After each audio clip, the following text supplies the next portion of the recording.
No nii, tere kõigile imelist reedet ja tere tulemast vaatama virtuaalne assistent Fookuses 5 küsimust Triinule.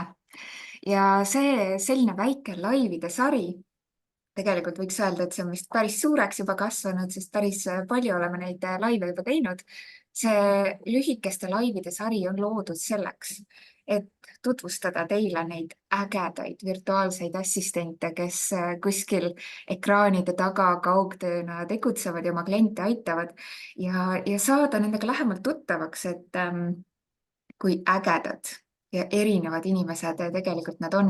Ja virtuaalne assistent on sageli tõesti selline taustatöö tegija, kellest mõni paistab rohkem silma kui teine ja siin tegelikult siis ongi see võimalus tuua nad kõik teie ette. Ja ma toon neid lugusid teie ette sellepärast, et te saaksite inspiratsiooni või siis, kes teab, äkki keegi leiab siit ka endale koostööpartneri, sest meil on siin grupis ka päris palju ettevõtjaid. Nii et või siis ka virtuaalsed assistendid omavahel leiaksid koostööpartneri. Ja tavaliselt viib seda laivi läbi minu suurepärane abiline Kristina Reinberg, keda ma tervitan täna, kes on siis täna natuke puhkamas ja minul on väga hea meel täna siis Triinuga siin ise see intervjuu läbi viia.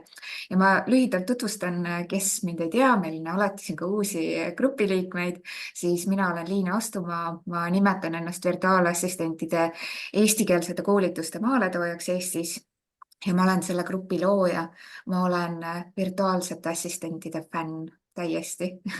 Ja lihtsalt patt oleks neid superstaare, kes ekraanide taga toimetavad, lihtsalt teie ette mitte tuua. Aga läheme tänase külalise juurde. Minu tänane külaline on särav ja imeline Triin Pärn. Tere, Triin! Tervitused. Vaatasin nii huvitav, tuled laivi, siis kohe närv tuleb sisse. Kuuled ja mõtled, minu nimi on Triin Pärn, olen virtuaalne assistent ja peamiselt aitan ettevõtjaid raamatupidamise ja siis administreerivate ülesannete puhul. See on selline mõnus kombo, mille ma olen leidnud enda jaoks, et ma olen 10 aastat olnud varasemalt raamatupidaja ja pärast lapse sündi ma tundsin, et ma soovin natukene vaheldust. Ja siis kuidagi Facebooki reklaamides, Liina, sa tegid nii head tööd. Ma olin kohe võlutud ja olin juba osalemas ka grupi mentorluses. Nii äge. Räägi natuke sellest ka, et kust sa täna tuled. Ma väga tabavalt märkasin, et sa panid ka siia kommentaaridesse, et teised kannaks märku, kust nad meid vaatavad täna.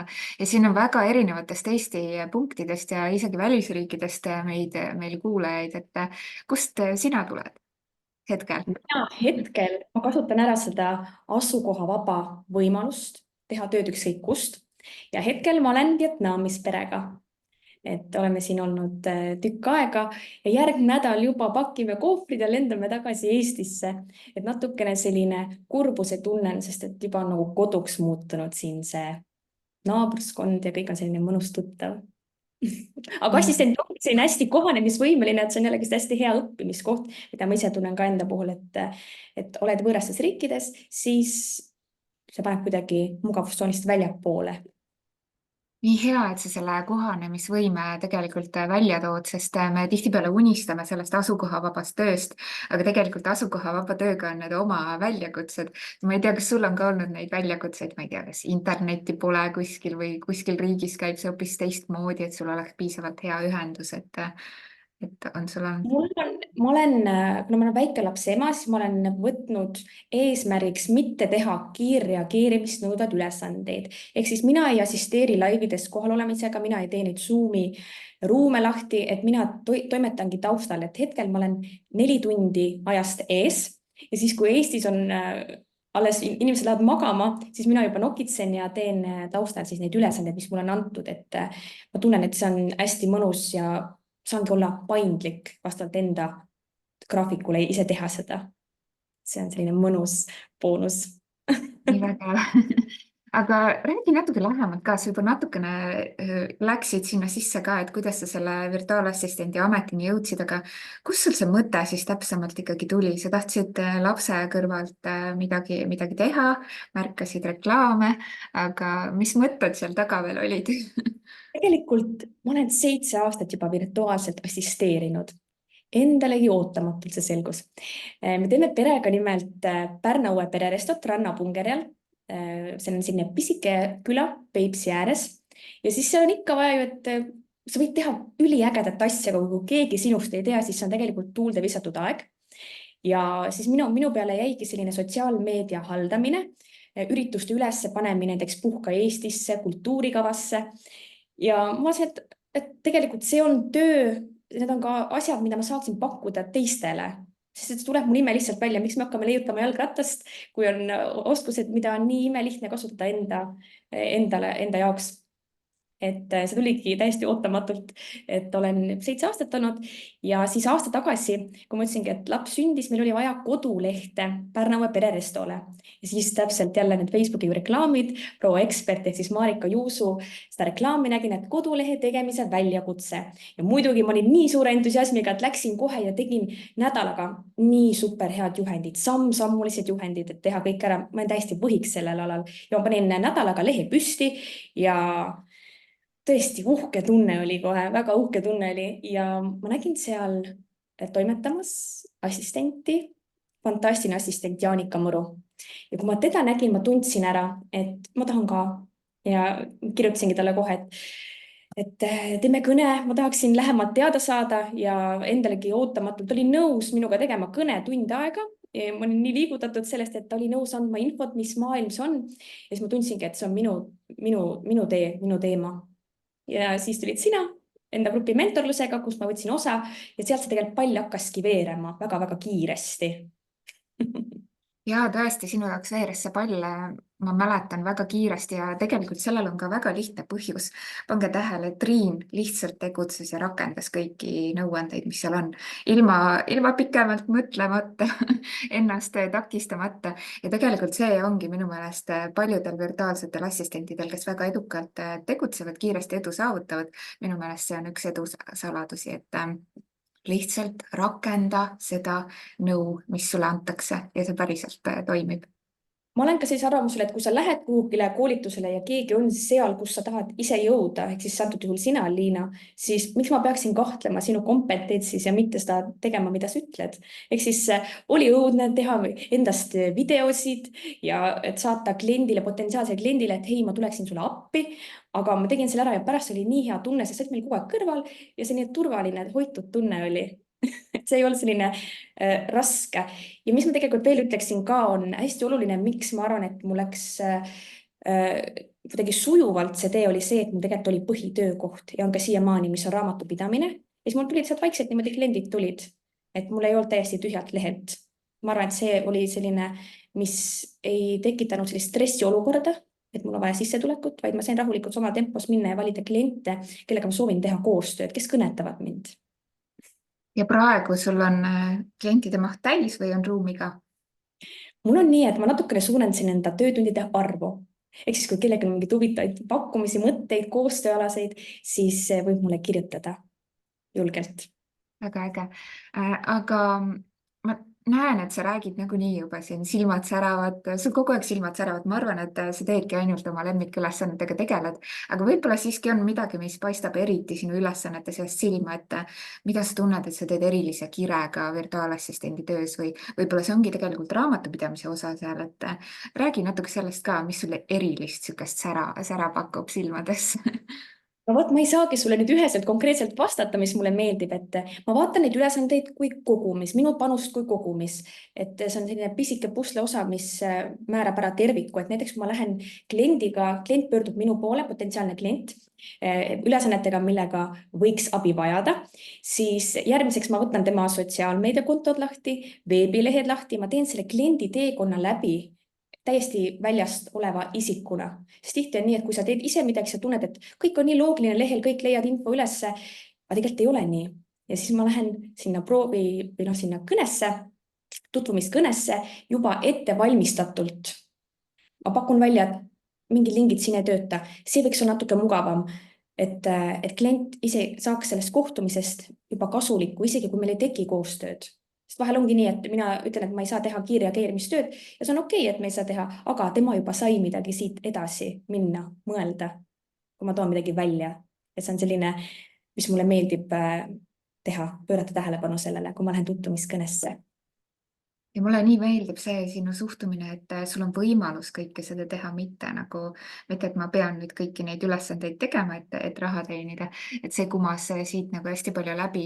Ja tegelikult, kui sa praegu sellest rääkisid, siis mina ettevõtjana tundsin ennast täiesti ära, et kui keegi tuleb minuga kõnesse niimoodi, et ta on niimoodi ette valmistanud, mul endal oli kogemus, kus mul üks naisterahvas pakkus, et ta vaatab mu veebilehe üle. Ma olin lihtsalt nii meelitatud sellest, et ta süvenes minu asjadesse, ta tegi väga põhjalikult selle ülevaate ja siis muidugi ta sai selles osas ka tööd. et ma arvan, et see on üks hea nipp klientide südamesse, see, mis sa just rääkisid. Aga millega sa veel tegeled? Sa kindlasti ju tegeled, sul on isiklik elu ka pärast päevatööd või enne päevatööd, et oleneb, mis kellaajal sa alustad, kuigi ma siit kommentaaridest nägin, et teil käib väga äge koostöö siin Jaanikaga, et Jaanika lõpetab töö ja siis sina alustad, onju. et see ajavahe toimib teil tegelikult niimoodi. aga millega sa veel tegeled, on sul mingeid hobisid? et sul päris nagu niisugust klassikalist päevatööd ei ole, ma saan aru, aga mis su hobid on, mida sa teed, millega sa laed ennast väljaspool tööd? ma ei ole seda ammu teinud, aga mulle meeldis tohutult kududa ja enne lapse sündi ma kudusingi, vaatasin telekat, mingit huvitavat saadet, dokumentaalfilmi ja lasin kätelaina käia, et seda nüüd hetkel ei ole teinud. Ja tegelikult minu jaoks on minu töö puhkus. Ma arvan, et sellega samastuvad naised, kellel on lapsed, et sa saadki oma aja ja eriti veel, kui sa oled pannud ennast sellisesse keskkonda, et sinu kliendid on inimesed, kes sind tohutult inspireerivad, siis kogu aeg on midagi õppida. Näiteks avaliku esinemise ekspert Anu Tähem. No fantastiline. Meil oli eelmine nädal just kõne, kus ta analüüsis minu eelmist koolitust ja andis mulle häid nippe, kuidas midagi teha, mida parendada. Et see on lihtsalt imeline väärtus, kui see teema, mis sind huvitab, sa ka osutad teenust sellele inimesele. Et mul on niisugune tunne, et ma kogu aeg nagu õpin ja just hiljutine klient, näiteks eriloo pedagoogid, logopeedid tulid minu juurde, et see saab väga põnev koostöö meil olema, et mul endal on ka laps 2-aastane, et kuidas ikka seda kõne arengut aina paremaks ja paremaks teha.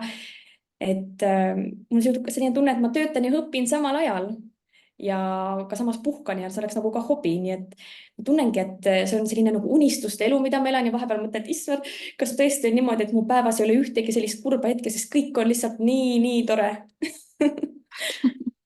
aga miks sa ammu kudunud ei ole, kas sellepärast, et seal Aasias võib-olla ei tule niisugust tunnet peale, et Eestis, ma ei tea, mina vanasti natuke tegin käsitööd, siis tekkis niisugune tunne alati sügisel, kui läks nagu külmaks, aga mis põhjusel sa seda ammu teinud ei ole? Mul kuidagi pärast lapse sündi ma lihtsalt kuidagi jäi lihtsalt kõrvale ja ma tundsin, et midagi paremat näiteks, et kuulata podcast'i jalutamises oli natuke mugavam, sest ma sain üheldada selle, et olen õues lapsega ja samal ajal, kui kärutad, siis kuulad ka midagi harivat, et hetkel lihtsalt on pausi peal, aga kindlasti jätkan sellega edasi. ja igatahes siit kommentaaridest ma lugesin välja, et ühel sinu kliendil, Anu Tähemaal, on sinu kootud sokid olemas. Teine asi, mis oli nii äge, et olles ise teenusepakkuja, kuidas veel hoida kliente võib-olla, ongi see, et jõulud on tulekul, sünnipäevad, et siis saab midagi armast teha. Hoida enda kliente meeles. see on tõesti väga armas. mis on sinu mõni nõuanne siis alustavale virtuaalsele assistendile, keegi, kes tahab alles näiteks oma teekonda alustada, mis sa talle ütleksid? Ma arvan, et väga palju jääb asi julguse taha. Vähemalt ma näen seda, et meil on ka virtuaalassistent klubis ja tihtipeale on see, et julgete võib-olla seda esimest sammu teha ja siis teine samm on see, et kuidas eristuda, kui väga palju on sarnast teenust pakkuvaid inimesi. Mina soovitan videopostitusi, sellepärast, et kui sa teed videopostitusi, siis potentsiaalne klient juba näeb, et kuidas sa räägid, kas tema olek meeldiks sulle, et tegelikult on see lihtsam isegi hiljem teha temaga tutvumiskõne, et ta teab, milline sa oled ja saate mugavalt minna kõnesse. Just Anul tuleb järgmine nädal, me valmistame ette praegu koolitust 18. aprillil juba järgmisel neljapäeval julge esineja töötuba, kus siis saabki just seda videopostitust lihvida ja Anu annab see veel tagasisidet ka. Ja eelmine tagasiside, mis Anu mulle andis, see oli vägev, nii et ma ei tea, mis saama hakkab neljapäeval, ma ei tea.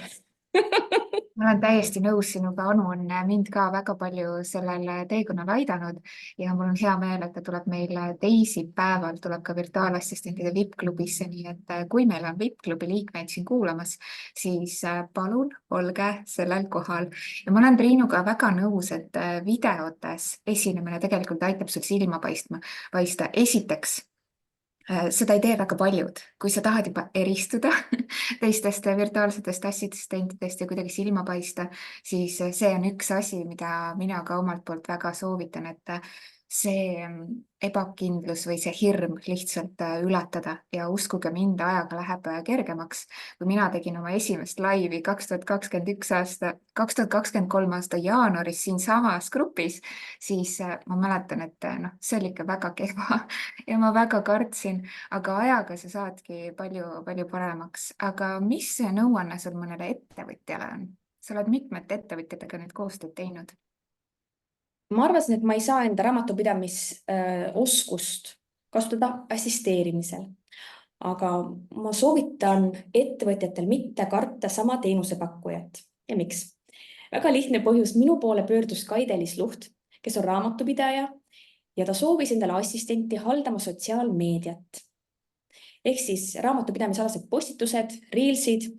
Ja ta palus mind just sellepärast, et mul on teadmised raamatupidamisest ja ta saab selle osa täiesti ära delegeerida. Ta ei pea kontrollima. Ehk siis, kui muidu pead vaatama üle, kas kõik on korrektne, vastab tõele, siis seda ei ole. Ta sai selle tõesti täiesti ära anda. Ehk siis sa saad olla enda teenuses, enda oskustes nii enesekindel, et sa ei pea kartma seda, et keegi tuleb ja võtab sinu kliendid ära, raamatupidamise kliendid. Et ma väga imetlen, et tema julgust astuda sinna samme, et võtta raamatupidaja endale sotsiaalmeedia halduriks. Et see on väga-väga hea. Ja ja üks sinu teine, julgus tegelikult see vastu võtta, vabandust, ma segasin vahele, et sinu julgus tegelikult ka see vastu võtta, on ju. jah, võib ka nii öelda, ma pole seda isegi mõelnud sellisel nurga alt. Ja teine, mis on hästi oluline nii assistendile kui ka ettevõtjale, et kas on tehtud SOP-si ehk siis Standard Operating Procedures ehk siis kasutusjuhendid, kuidas midagi ettevõttes teha. Et võib teha neid kirjalikult, screenshotidega või siis kohe täitsa kõige lihtsam viis, ma just tegin enda kanalitesse ka sellise õpetliku video, et lähed iseendaga Zoomi, avad mikrofoni, jagad ekraani ja lihtsalt näitad ja räägid, mis sa teed. Ja siis teed sellise failikese, lähed näiteks Google Drive'i, et juhendid ja mille kohta see on. Ja siis, kui tuleb sulle kas ise jääd haigeks näiteks, vaja kellelegi delegeerides ülesannet või siis lihtsalt teenusepakkujale, see on väga mugav võtta. Ja siis, kui sa jagad kindlasti kausta, siis vaata, et klient või see teenusepakkuja pääseks sellele ligi. Mina näiteks just tegin uuele kliendile raamatupidamise sellise videojuhendi, kuidas teha müügiarveid Merit Activas, jagasin talle ära, läksin magama ja tema oli vahepeal mulle kirjutanud, et ei pääse ligi, ehk siis teha hästi mugavaks kliendi teekond ka ja kontrollida, et ta ikkagi pääseb nendele videotele ligi, et see on mugavus, et niigi kui võtta uus inimene enda ettevõttesse kaasata, siis see on niigi stressirohke, et las need juhendid ja asjad teevad selle hästi mugavaks sinuga olemise, et siis sa saadad ka sellise metasõnumi, et sinuga on väga lihtne. väga hea ja ma nägin seda kajastust ja tegelikult ma täiesti nõustun sellega. SOP ehk siis ettevõtte standard, tegelikult eesti keeles kutsutakse seda niimoodi, et sa tõesti kirjeldad enda ettevõtte protsessid ära ja see säästab tohutult palju aega. ja ma ütlen tegelikult, see võtab aega ka see asi valmis teha aga see on seda väärt tuleviku mõttes. Et väga just hea. ei pea, et see tegelikult võtab aega, aga ta vähendab lõppkokkuvõttes stressi. Ja alguses isegi virtuaalsed assistendid, kes praegu teevad kõike enda ettevõttes üksi, võiksid teha hetkel, kui aega on, vaikselt endale neid juhendeid ja siis, kui hetkel kasvavad või võtavad meil nii mõnigi, näiteks Jaanika on ju ka kaasanud endale assistente, ja siis tal oleks kohe neid jagada. Et mõtle juba praegu enda laienemise peale. väga hea nõuanne minu meelest siia lõppu. ütle veel üks asi, kust saab sinu tegemisi jälgida? me paneme muidugi need lingid siia juurde ka pärast ja Youtube'i läheb ka üles koos nende linkidega, aga võib-olla ütle lühidalt ka, et kus sinu tegemisi jälgida saab, sest sa tõesti pakud väärtuslikku infot. Mina olen Instagramis assistent Triinpärn ja Facebookis samamoodi assistent Triinpärn ja koduleht on virtuaalabiline.ee. Ise tegin. väga lihtne koduleht oli see võrreldes Pärna õue pereresto lehega. Tegin sellise one-pager'i jaanipäeval siis kui oli jälle see õpinädal, et olen osalenud 2 korda lausa seal. Ja mis mul veel ununeski öelda, et ma osalegi kindlasti sellistel väljakutsetel, sest et seal tekivad koostöövõimalused. Ma olin väga usin nendel õpinädalatel ja pool aastat hiljem olen mina veebikooli assistentide tiimis. Töö võib tulla sealt, kus sa ei ootagi seda. nii on ja minu meelest tänases kohtumises oli meeletult palju igasuguseid väärtuslikke nõuandeid.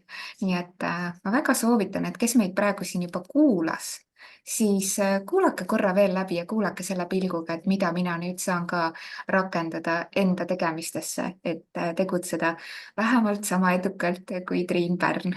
Nii aitäh vahva sulle. oleks, kui te jagaksite kommentaarides, mis te siit kaasa võtsite. Et seda on alati nii tore, kui ma vaatan ka neid laive järgi või kuulan, et kes midagi märkab, et igaüks märkab midagi oma vaatenurgast. Et seda on hästi huvitav hiljem lugeda. Jaa, andke märku ja siin on veel küsimus, et kust leiab infot Anu Tähemaa koolituste kohta, mida mainisid? Anu Tähemaa kanalitelt. otsige Ehk siis üles. Anu Tähemaa Facebookis, Instagramis, LinkedInis ja muidugi soovitan liituda grupiga Avalik esimene Anu Tähemaaga ja seal kindlasti teha enda live-tutvustust. Mina tegin 1 kord. Anu andis tagasisidet, et ma tegin 2. kord. Ja siis kutsus Anu mind laivile, kuidas hoida fookust. Ja 4. punkt, ta võttis mu tööle. Jällegist, kuidas leida klienti, on meil tänane selle laivi teema peaks üldse olema. Nii palju neid kliendilugusid, et olge hästi julged ja pealehakkajad. aitäh sulle, Triin, ja aitäh kõigile teile, kes te siin kaasa rääkisite. Siin on päris palju kommentaare, kindlasti loen need läbi ja siin on päris palju häid sõnu ka. Ja aitäh sulle, Triin, et sa tulid ja edu sinu tegemistes ja ma loodan, et sa täpselt sama säraga jätkad. Nii vahva, aitäh teile. Tšau, aitäh, tšau. tšau ja mõnusat nädalavahetust.